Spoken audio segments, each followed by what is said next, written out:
ملک الشعر الفیضی، طولت 994 ہجری، وفات 1004 ہجری صفر۔ فارسی شاعری نے 600 برس کی وسیع مدت میں ہندوستان میں صرف دو شخص پیدا کیے جن کو اہل زبان کو بھی چاروں ناچار ماننا پڑا، خسرو اور فیضی۔ مرزا صاحب فیضی کی طرح پر غزل کہتے ہیں، وہ مقطع میں کہتے ہیں این آن غزل کے فیضی شیریں کلام گفت در دیدہ کا خلیدہ در دل نشتہ۔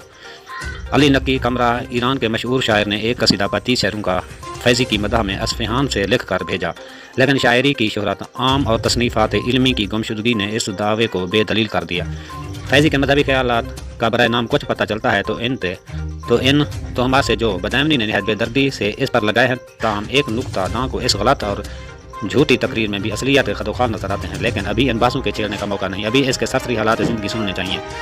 فیضی عربی نسل تھا، اسلاف میں رہتے ہیں۔ شیخ موسیٰ جو فیضی کی 5ویں پوسٹ میں وطن سے ترک کر کے سیاحت کو اٹھے اور چلتے پھرتے سندھ کے علاقے میں آپ ملے، ایک قصبہ ہے یہاں قیام کیا اور شادی بھی اسی طرح سندھ ہی میں کر لی۔ 10ویں صدی ہجری میں خضر فیضی کے دادا وطن چھوڑ کر ناگور میں یہاں ایک عربی خاندان میں شادی کی جیسے شیخ مبارک پیدا ہوئے۔ فیضی اس نخل کمال کا نونہال تھا۔ شیخ مبارک بڑے پایا کا شخص تھا، علوم ظاہری اور باطنی دونوں میں کمال رکھتا تھا۔ 4 جلدوں میں تفسیر کبیر کے انداز پر ایک تفسیر لکھی جس کا نام منبع اور عیون رکھا۔ نہایت سیر چشم القانے تھا۔ شیر شاہی حکومت میں سلطنت کی طرف سے جاہ و عزت کی ترغیبیں دلائی گئیں، لیکن اس کی چشم استصفاء نے نظریں اٹھا کر بھی نہ دیکھا۔ ان کے مفصل حالات ابو الفضل عین اکبری میں لکھے ہیں۔ اس طرح فیضی مختلف حالات سے گزرتے ہوئے ایک دفعہ اس حد تک پہنچا کہ باپ کو محبت میں مجبور کیا۔ ابو الفضل کو سوتے سے جگایا، تینوں باپ بیٹے گھر سے نکل کھڑے ہوئے، لیکن کچھ معلوم نہ تھا کہ کہاں جاتے ہیں۔ چلتے چلتے فیضی کو ایک آشنا کا خیال آیا۔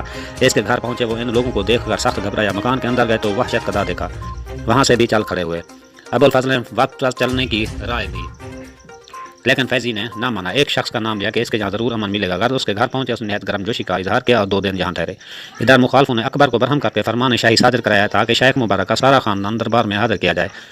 شاہی چوبدار شیخ مبارک کے گھر پہنچے اور چاروں طرف سے پہرے بیٹھ گئے۔ ابو الخیر فیضی کا چھوٹا بھائی گھر میں تھا، اس کو پکڑ کر بادشاہ کے سامنے لے گئے۔ شیخ کے دشمنوں کو اکبر کے بھڑکانے کا موقع ملا کہ شیخ کے دل میں چور نہ ہوتا تو روپوش کیوں ہو جاتا۔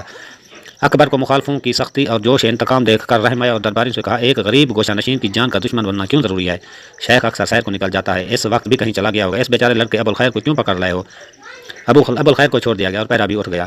دشمنوں نے اب بادشاہ کی زبان سے جھوٹی خبریں مشہور کرنی شروع کی کہ شیخ مبارک اور فیضی ماتوبان بارگاہ ہیں۔ چند روز کے بعد صاحب خانہ نے بے اتنائی شروع کر دی۔ شیخ کو کھٹکا ہوا کہ خود صاحب خانہ کہیں پکڑوا ہی نہ دے۔ رات کو بے سر و سامانی کے ساتھ وہاں سے نکلے۔ اتفاق سے ایک شاگرد راہ میں مل گیا، اس نے لے جا کر مہمان رکھا، لیکن اس کی طرف سے بھی اطمینان نہ ہوا۔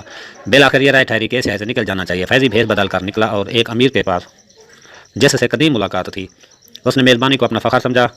کچھ ترک جوان ساتھ کر دی کہ شیخ کو ساتھ لائے۔ تقریباً آدھی رات کے وقت فیضی نے جا کر باپ بھائی کو یہ مجدہ سنایا۔ سب نے بھیس بدلے اور غیر معروف راستوں سے امیر کے پاس پہنچے۔ 10 دن تک یہاں اطمینان سے گزرے، لیکن دشمنوں نے امیر کو دربار میں پکڑ بلوایا۔ مجبوراً یہاں سے بھی نکلنا پڑا۔ چلتے چلتے ایک باغ نظر آیا، آپ وہاں ٹھہر گئے کہ ذرا آرام لیں۔ بعد کی سمت سے جاسوسوں کا ایک گروہ جو شیخ کی تلاش میں ہر طرف پھرتا تھا باغ کے پاس اترا ہوا تھا۔ یہاں سے بھی گھبرا کر نکل کر کھڑے ہوئے۔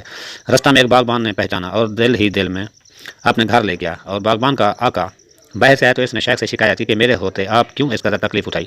چونکہ شیخ کے قیام سے اور بے اطمینانی ظاہر ہوتی تھی، اس نے چور گھر میں لے جا کر رکھا کہ آپ اطمینان سے رہیے۔ مہینے سے کچھ اوپر یہاں بھی قیام کیا۔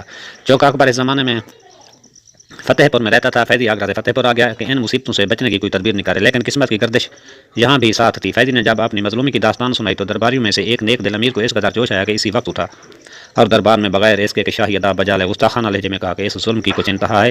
اکبر نے کہا خیر ہے۔ امیر نے کیفیت بیان کی۔ اکبر نے کہا تم کو خبر بھی ہے، تمام علماء فتویٰ تیار کیے بیٹھے ہیں اور مجھ کو چین لینے نہیں دیتے کہ جہاں سے ہو شیخ مبارک کا خاندان ڈھونڈ کر لایا جائے اور اس کو سزا دی جائے۔ مجھ کو شیخ کا قیام گاہ معلوم ہے۔ یہ کہہ کر اکبر نے خاص چور محل کا پتہ دیا جہاں شیخ کا قیام تھا، لیکن دانستہ ٹالتا ہوں کل کو جا کر شیخ کو دربار میں لائے۔ فیضی یہ واقعہ سن کر بہت گھبرایا، راتوں رات گرتا پڑتا باپ کے پاس ہے۔ اسی وقت سب نے بھیس بدلو گھر سے نکلے۔ جس مصیبت اور پریشانی میں گھر سے نکلے ہیں اس کی تصویر ابو الفضل نے بھی اپنے اشعار میں کھینچی ہے۔ غرض ایک ویرانے میں جا کر پناہ لی، چونکہ یہ معلوم ہو چکا تھا کہ بادشاہ اپنی ذات سے مہربان ہے، اس لیے یہ رائے ٹھہری کہ پائے تخت میں چل کر بادشاہ تک رسائی کے سامان پیدا کیے جائیں۔ اور ایک امیر سے پرانی ملاقات اس کے پاس گئے، اس نے کہا کہ پہلے آتے تو معاملہ آسان تھا، اب حضور کے دل میں بھی رنج ہے، یہاں رہنا کسی طرح مناسب نہیں۔ یہ کہہ کر گاڑی منگوائی اور اس میں بٹھا کر ایک گاؤں بھجوا دیا۔ وہاں پہنچ کر معلوم ہوا کہ گاؤں کا رئیس اس خاندان کا قدیمی دشمن غرض یہاں سے بھی نکلے اور ایک گاؤں میں جا پہنچے۔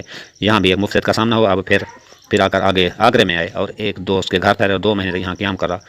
صاحب خانہ نیک دل اور نیک طینت تھا اور چند لوگ بھی شیخ کے طرفدار پیدا ہو گئے اور دربار شاہی میں تقریب ہوئی۔ 974 ہجری میں اکبر نے بڑے احترام سے بلایا۔ ابو الفضل کے طبیعت میں اس وقت تک نہایت آزادی اور بے پرواہی تھی۔ اس نے دربار میں جانے سے انکار کیا۔ فیضی گئے اور شاہانہ نوازش سے بہر یاب آئے۔